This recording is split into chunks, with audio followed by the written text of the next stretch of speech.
একটা জঙ্গলে এক বাড়া সিংহ হরিণ থাকতো, যে কোনো না কোনো কথা নিয়ে সারাক্ষণ নিজের কপালের দোষ দিত। একদিন ও জঙ্গলে খাবার খুঁজছিল, তো হঠাৎ ওর শিং ঘন জঙ্গলে আটকে যায়। হে ভগবান, এবার নিজের শিংটাকে কি করে বার করব? আমার তো মাথা ঘোরাচ্ছে। ও কয়েক ঘন্টা ধরে নিজের শিংয়ের জন্য ওই ঝোপে আটকে যায় আর কপালকে গালমন্দ দিতে লাগে। হে ভগবান, কাউকে না কাউকে সাহায্যের জন্য পাঠিয়ে দাও না। তখনই একটা কচ্ছপ আস্তে আস্তে ওর কাছে আসে। আরে বন্ধু, তুমি তো খুব খারাপ ভাবে আটকে পড়েছো। আমার ভাগ্যটাই খারাপ যে একটা কচ্ছপ এসছে, যে কিচ্ছু পারবে না। এই কথা শুনে কচ্ছপ আকাশের দিকে দেখে আর জোরে হাওয়া বইতে লাগে। এতে ঝোপ নড়তে লাগে আর বাড়া সিংহের শিং ছেড়ে যায়। ভাগ্য ভালো যে আমি নিজেকে বাঁচাতে পারলাম, না হলে তো ভেবেছিলাম যে এখানেই আটকে পড়ে যাব আর একদিন মরে যাব। চলো, এখন ভগবানকে ধন্যবাদ দাও আর বাড়ি ফিরে যাও। কি বললে তুমি? আরেকবার বলো। কি? ভগবানকে আমি ধন্যবাদ জানাবো? যে ভগবান আমাকে এরকম শিং দিয়েছে। এই শিং নিয়ে কারোর সাথে লড়তে গেলেও সেখানে আমার প্যাঁচে আটকে যায় আমার শিং। সেই ভগবানের ওপরে তো আমার খুব রাগ হয়। আচ্ছা, তো তুমি বলো, তোমার হিসাবে তোমার কি হওয়া উচিত ছিল? একটা সুন্দর পাখি, একটু সুন্দর একটা ডানা হবে, আর যে আমি উড়তে পারবো। খাবারও তো পাখিরা খুব শিগগিরই পেয়ে যায়। ঠিক আছে, এই ইচ্ছেটা নিশ্চয়ই পূরণ হবে। এটা বলে সেই কচ্ছপ ধীরে ধীরে সেখান থেকে চলে যায়। যেতে যেতে ভালোই মজা করে গেল। চলো, আমি নিজের গুহায় গিয়ে একটু ঘুমিয়ে নিই। মাথাটা তো ফেটেই যাচ্ছে। তারপর ও নিজের গুহায় চলে যায়। তখনই ও দেখে যে ওর গুহা পুরোভাবে অন্ধকার। ও কোথাও যাওয়ার রাস্তা দেখতে পারছিল না। আরে, অন্ধকার কি করে হয়ে গেল? কেউ বাঁচাও! ধীরে ধীরে ওর দম বন্ধ হতে লাগে আর ও অজ্ঞান হয়ে যায়। বেশ অনেকক্ষণ পর যখন ওর চোখ খুলে তো ও দেখে সকাল হয়ে গিয়েছে আর ও একটা গাছের ডালে বসে আছে। হে ভগবান, এত উঁচু গাছে আমি পৌঁছলাম কি করে? এটা বলে ও লক্ষ্য করে যে ওর শরীরে অনেক পরিবর্তন এসেছে। এ কি, আমার আওয়াজ এত মিষ্টি আর এই ডানা, তার মানে আমি একটা পাখি হয়ে গেলাম। হে হে হে। এটা বলে ও গাছের ডাল থেকে ওড়ে আর হাওয়ায় উড়তে লাগে। আরে বাহ, সুন্দর একটা আবহাওয়া, হালকা একটু ওজন। আর বেশ অনেকক্ষণ ধরে ও আকাশে উড়তে লাগে। তারপর ওর পিপাসা পায়।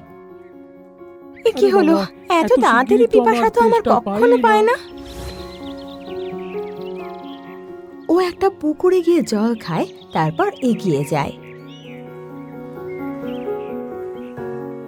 কিছু দূর এগোতেই ওর আবার পিপাসা পায় আর খিদে পেতে লাগে।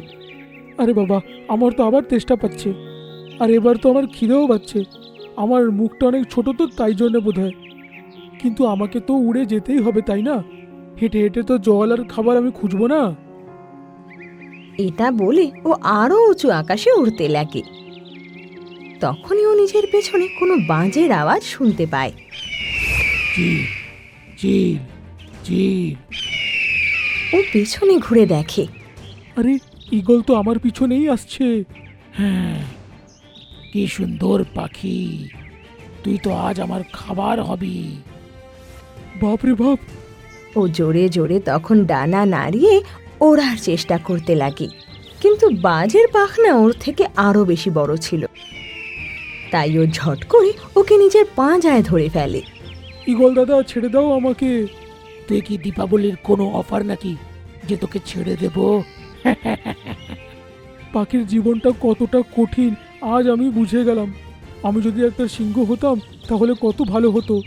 তখন বাজ দেখে যে পাখির ওজন ক্রমশই বাড়ছে। আরে, তুই এত ভারী হয়ে যাচ্ছিস কি করে? বাজ ওর ওজন সামলাতে পারে না আর ওর পা থেকে ছেড়ে যায়। ততক্ষণে ওর পাখনাও অদৃশ্য হয়ে যায়। আরে আমার ডানা কোথায় গেল? এবার তো আমি নিচে পড়ে গেলে মরে যাব। ও চেঁচাতে চেঁচাতে নিজের চোখ বন্ধ করে নেয়, কারণ ও জানতো যে ওর শেষ সময় এসে গিয়েছে। কিন্তু তখন ওর অনুভব হয় যে ও মোটা ঘাসের উপর রয়েছে।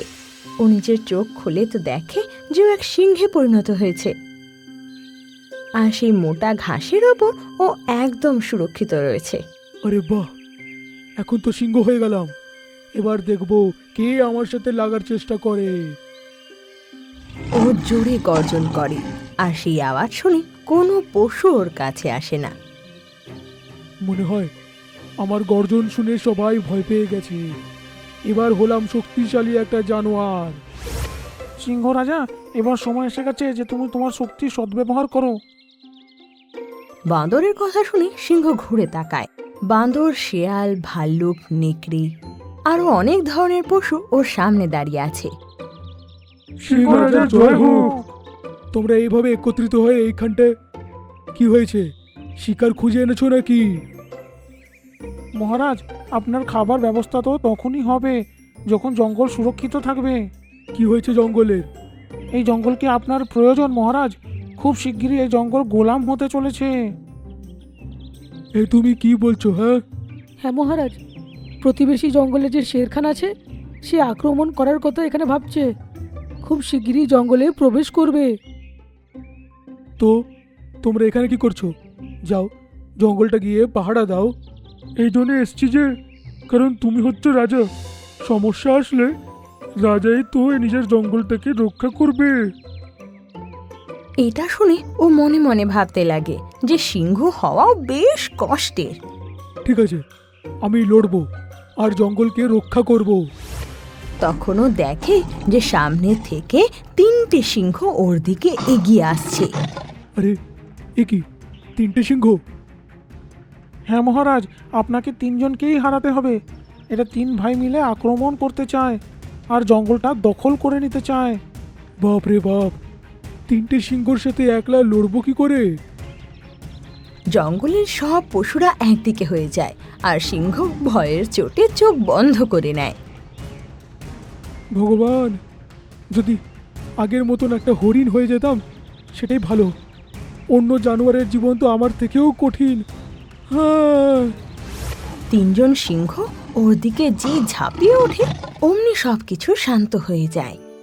ভয়ে ভয়ে ও চোখ খোলে আর দেখে ও আবার বারাসিংহে পরিণত হয়েছে। হে ভগবান, অনেক অনেক ধন্যবাদ। তুমি আমায় আগের মতন একটা হরিণ বানিয়ে দিলে।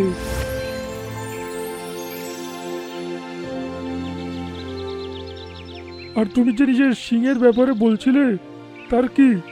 আরে আমি একটা হরিণ হয়ে আর একটা হরিণের সাথে লড়াই করব, সেটা তো একদম ভালো নয়। আর আজ থেকে আমি কোনো জঙ্গলের ভেতরে যাব না, এরমভাবেই জীবনযাপন করব। এবার বুঝেছো? এটা বলে সে কচ্ছপ অদৃশ্য হয়ে যায়। আরও বুঝতে পারে যে সেই কচ্ছপকে ভগবানই পাঠিয়েছিল ওকে শিক্ষা দেওয়ার জন্য। আর এটা বুঝতে পেরে ও খুব খুশি হয় আর জোরে জোরে দৌড়াতে লাগে।